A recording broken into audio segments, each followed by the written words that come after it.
ভাঙড়ের সাংবাদিকদের উপর তৃণমূল কর্মীদের হামলা, উত্তেজনা চরমে। পশ্চিমবঙ্গের ভাঙড়ের সাংবাদিকদের উপর তৃণমূল কংগ্রেসের সমর্থকদের নৃশংস হামলার অভিযোগ উঠেছে। বৃহস্পতিবার এক সাংবাদিকের উপর আক্রমণের প্রতিবাদে পরদিন কালো কাপড় পরে ভাঙড় থানায় রিপোর্টেশন জমা দিতে গেল ফের হামলার শিকার হন সংবাদকর্মীরা। অভিযোগ, থানার গেটের সামনে তৃণমূল নেতা আহসান মোল্লা, রাজ্জাক খান, আসান মোদাসের মোল্লা, রাজু পোত্তারের নেতৃত্বে প্রায় 20 জন তৃণমূল কর্মী সাংবাদিকদের লাঠি ও বাঁশ দিয়ে বেধড়ক মারধর করেন।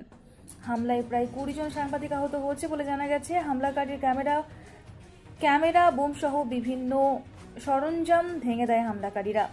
এই ঘটনায় সাংবাদিক মহলে তীব্র ক্ষোভের সৃষ্টি হয়েছে। ডিজিটাল মিডিয়া ফেডারেশনের সম্পাদক সাকিরুল ইসলাম জানান, এটি শুধুমাত্র কিছু সাংবাদিকদের ওপর হামলা নয়, বরং গণমাধ্যম ও মত প্রকাশের স্বাধীনতার ওপর সরাসরি আঘাত।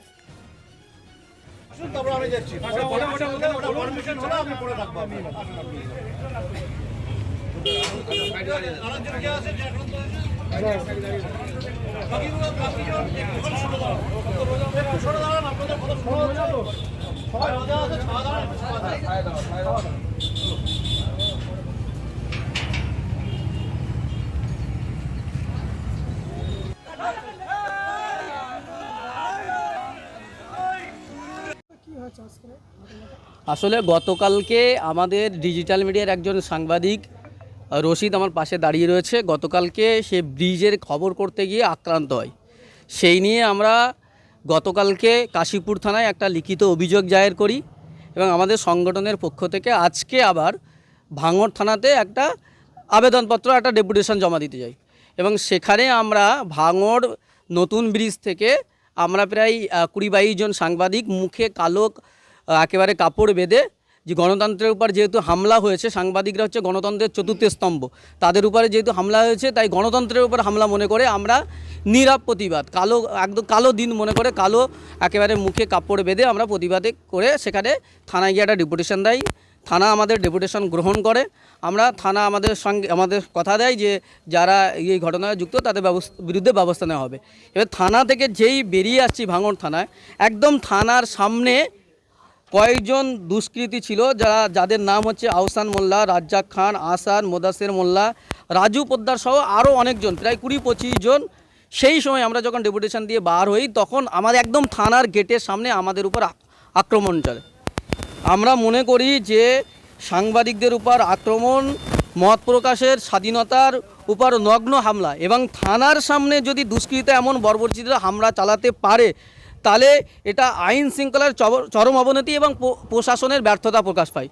যদিও পরে পুলিশ এসে তাদের হাত থেকে আমাদেরকে রক্ষা করে এবং তারপরে আমরা এই ঘটনারই আবার নতুন করে ভাঙড় থানার আবার লিখিতভাবে আমরা অভিযোগ জানাই। পুলিশ আমাদের অভিযোগ গ্রহণ করে, এই তার কাগজ আমাদের রিসিভ কপি।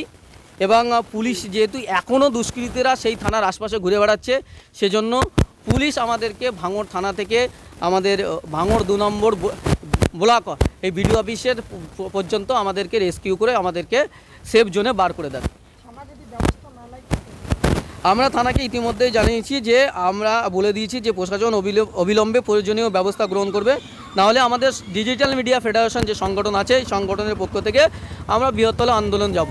ইতিমধ্যেই আমরা রাজ্য কমিটিতে জানিয়েছি এবং আমাদের যারা লিগ্যাল সেল আছে লিগ্যাল সেলকে জানিয়েছি। তারা বলেছেন যে এটা নিয়ে আমরা আজকে রাত্রে আমাদের রাজ্য কমিটিতে মিটিং হবে এবং আমাদের যারা লিগ্যাল সেল রয়েছে, যারা আইনজীবীরা রয়েছেন, তারা বিষয়টা দেখছেন। আগামীকাল যেহেতু পুলিশ আমাদেরকে কথা দিয়েছে যে আমরা ব্যবস্থা গ্রহণ করব, এবং পাশাপাশি এটা যে থানার সামনে এরকম কেন হচ্ছে, আমাদের আইনজীবীরা কি লিগ্যাল ব্যবস্থা নিলে হয় সেটাও নেবেন, ওনারা জানিয়েছেন। হ্যাঁ, আমরা তো পুলিশের কাছে এটা বলেছি যে যেহেতু থানার সামনে গেটের সামনে সিসিটিভি রয়েছে, সিসিটিভি দেখলেই আপনারা বুঝতে পারবেন কারা অপরাধী, চিহ্নিত করা একদম সহজ হবে। পুলিশ জানিয়েছে, আমাদের ভাঙড় থানার অ্যাডিশনাল ওসি তার সঙ্গে কথা হয়েছে, তিনি জানিয়েছেন যথোপযুক্ত ব্যবস্থা নেবেন। আমার নাম সাকিরুল ইসলাম, আমি রাজ্য সম্পাদক ডিজিটাল মিডিয়া ফেডারেশনে।